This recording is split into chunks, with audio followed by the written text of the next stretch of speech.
Hello दोस्तों, welcome back to my YouTube channel. मैं इस ड्रामे का हिंदी एक्सप्लेनेशन करने जा रही हूँ। हम इस कहानी में देखते हैं तभी उस होटल का मैनेजर का कॉल आता है कि कोई वीआईपी गेस्ट वहाँ पर रहने के लिए आने वाले हैं। वहाँ के सभी एम्प्लॉय लोग बहुत ज्यादा पैनिक हो जाते हैं। फिर हम देखते हैं हमारा मेल लीड का एंट्री होता है जिसका नाम चैंग रहता है। चैंग बहुत ज्यादा रूड और एरोगेंट था। वो कभी भी स्माइल नहीं करता था। छोटी सी उम्र में बहुत ज्यादा अचीवमेंट कर लिया था। वो बहुत बड़ी कंपनी का सीईओ भी है। फिर हम देखते हैं वेग जो बहुत बड़ा ढक्कन है। ये भी बहुत बड़ा कंपनी का सीईओ है और ये कोई रिस्पॉन्सिबिलिटी लेना ही नहीं चाहता। दिन भर गेम खेलते रहता है। उसे संभालती है सेक्रेटरी ली जो हमारा फीमेल लीड है। और कुछ रीजन की वजह से उसे सेक्रेटरी का काम करना पड़ता है पर वो बहुत ज्यादा इंटेलिजेंट है। सबके सामने तो दिखाता है कि वो इस कंपनी का मालिक है पर वो एक्चुअली में सेक्रेटरी ली का ही सारा ऑर्डर मानता है। वो लोग वहाँ पे मीटिंग अटेंड करने आए थे। ली उसे सब कुछ समझाती है कैसे बिहेव करना है, कैसे ड्रेसअप करना है। तो वो लोग मीटिंग वाला रूम में जाते हैं। वहाँ पर जाते हैं इन्वेस्टर्स अच्छे से बात करने लगते हैं। तभी ली को कॉल आता है। वो बात करते करते बाहर चली जाती है। वहाँ पे सामान लेने के लिए चैंग भी वहाँ आया हुआ था। वो दोनों एक दूसरे को क्रॉस कर जाते हैं पर वो एक दूसरे को देख नहीं पाते हैं। कुछ देर बाद ली को बई का कॉल आता है और कहता है कि मीटिंग रूम में कुछ प्रॉब्लम हो गया, तुम वहाँ पर आ जाओ। जब मीटिंग में पहुंचती है तो उसे बई बताता है कि अब तक तो सब ठीक चल रहा था। ये जो एरोगेंट आया ना, इसने सारा प्लान बर्बाद कर दिया है। ली जब देखती है चैंग है तो अंदर जाना नहीं चाहती है पर बे उसे जबरदस्ती खींच के लेकर अंदर चले जाता है। वो डरते डरते उनके सामने बैठती है तो कॉफी गलती से एक्सचेंज हो जाता है। थोड़ा देर बाद चैंग और ली दोनों ये बात को नोटिस करते हैं। अच्छे तरह से ली इस मीटिंग को कंप्लीट करती है। बे डर के मारे तो बाथरूम में अपने आप को लॉक कर देता है। ली उसे बार बार पूछी जाती है बात क्या हुआ है तो वेंग उसे कहता है तो चैंग को पहले से ही पता था कि हमारी कंपनी का ग्राफ जो डाउन हो रहा है यह टॉपिक बीच में ला दिया। मैं इस बात को संभाल नहीं पाया। ये बहुत ज्यादा डरपोक था। वो अपना 2 दिन का सामान पैक कर वहाँ से जाने लगा था। बोला तो बहन अब मुझसे नहीं आ पाएगा, ये सब तुम संभाल लेना।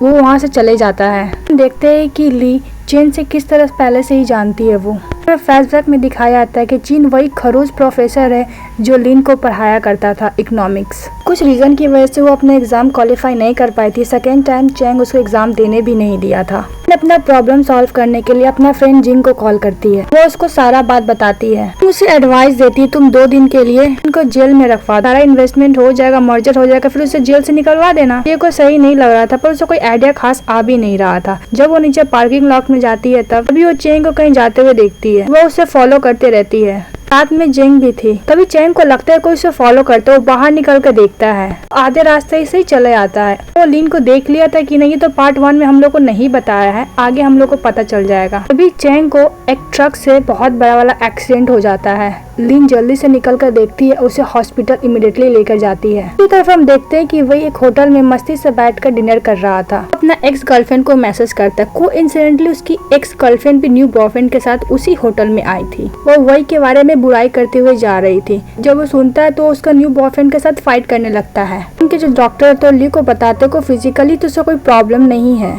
ज्यादा चोट नहीं लगा है, बोन्स फ्रैक्चर ही हुए हैं। उसके ब्रेन पे बहुत गहरा वाला चोट लगा है। उसको होश में आने के बाद ही पता चलेगा कि उसका कंडीशन कैसा है। लिन चैंग का ख्याल रखते रखते ही उसके पास सो जाती है। नेक्स्ट डे बहुत बुरा वाला सपना के साथ नींद खुलता है और वो चैंग को देखता है जो उसको होश आ रहा था। इंटरेस्टिंग तो ये था कि चैंग को कुछ भी याद नहीं था। उसे तो अपना नाम तक भी याद नहीं था। ली को सताने वाला दिमाग में कुछ आइडिया आता है तो बस अपना कंपनी को मर्जर करवाना था। उसे चैन को अपना ओरिजिनल नाम बताती है। चैन उसे पूछता है कि तुम कौन हो तो लीन उसे झूठ बोलती कि मैं तुम्हारी फियांसी हूँ, इसलिए तो मैं तुम्हारे पर ख्याल रख रही हूँ। प्यारा चैन उसका मेमोरी लॉस होने की वजह से उस पर ट्रस्ट कर लेता है। 1-2 दिन सिक्योरिटी का कॉल चैंग को नहीं लगता है तो सिक्योरिटी परेशान हो जाता है। फिर उसे फ्लैशबैक वाला बात याद आता है। चैंग बोला था अगर तुम मुझे कांटेक्ट नहीं कर पाओगे तो तुम इसमें से एक एनवेलप खोलकर देख लेना। उसमें लिखा हुआ था कि अगर तुम मुझे कांटेक्ट नहीं कर पा तो पुलिस को इन्फॉर्म मत करना, तुम आसपास देखना, हॉस्पिटल में कांटेक्ट करने की कोशिश करना। एक्चुअल में रीजन ये था चैंग और उसका बिजनेस पार्टनर वो हाउ दोनों का रिलेशन कुछ ठीक नहीं था।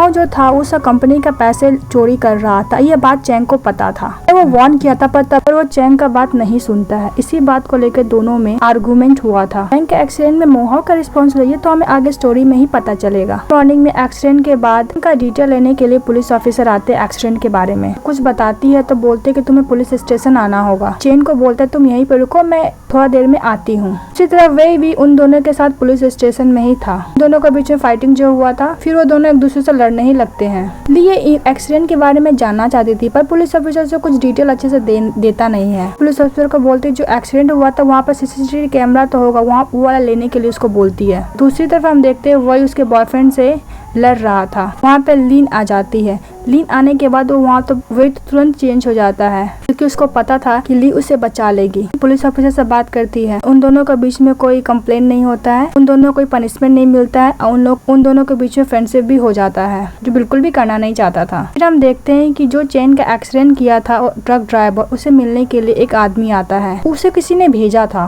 बात से फुसला उसके घर में ब्लास्ट कर उसे मार देता है और खुद बाहर निकल जाता है। चैंग इतना क्यूटली बिहेवियर कर रहा था, उसे तो बिलीव ही नहीं हो रहा था कि कोई पहले रूड एरोगेंटली बॉस था। पानी पीने के लिए भी बहुत प्रॉब्लम हो रहा था। लीन ये सब देखकर बहुत हंस रही थी। वो लीन याद करती कि उसे चैंग ने कितना परेशान किया था पहले। वो अपना मॉम का ख्याल रखने में यूनिवर्सिटी का भी स्टडी अच्छे से वो नहीं कर पाई थी, इसीलिए वो फेल हो गई थी। वो कितना ज्यादा चैंग को कन्विंस करने की कोशिश की थी पर वो नहीं कन्विंस हुआ था। एरोगेंट जो था उसे दोबारा टेस्ट देने के लिए नहीं दिया, उसे दोबारा टेस्ट देने नहीं दिया, जिसकी वजह से वो बॉस नहीं पाई, उसे असिस्टेंट का ही काम करना पड़ा। ली चेन से बातें करती रहती है तो चेंग पूछता है जब मैं प्रोफेसर था तो मेरा बिहेवियर कैसा था। लीन बोलती तुम सबके लिए तो बहुत खड़ूस थे, तुम मेरे लिए बहुत ही ज्यादा स्वीट थे, मैं तुम्हारी फियांसी हूं इसलिए मैं तुम्हें बहुत क्यूट लगती थी। वो अपने बारे में बहुत ज्यादा तारीफ करने लगती है चेन के सामने। दोनों बात करते रहते तभी उसके बीच में वही का कॉल आ जाता है। वो वही से बातें करते करते बाहर चली जाती है। वही को बहुत अच्छी तरीके से ट्रीट कर रही थी। ये सब सुन के चेंग को जेलस फील हो रहा था। चेंग लीन से बोलता है तुम मेरे सामने दूसरे बंदे को इतना तारीफ क्यों कर रही हो। लीन बोलती है कि ऐसा कुछ नहीं है, मेरा छोटे भाई की तरह और वो मेरा बॉस भी तो है, इसलिए मैं उसे अच्छे से ट्रीट करती हूँ। तब चेन बोलता है कि तुम जॉब छोड़ क्यों नहीं देती हो। लीन बोलती तो मुझे संभालेगा कौन, मुझे फाइनेंशियली सपोर्ट कौन करेगा।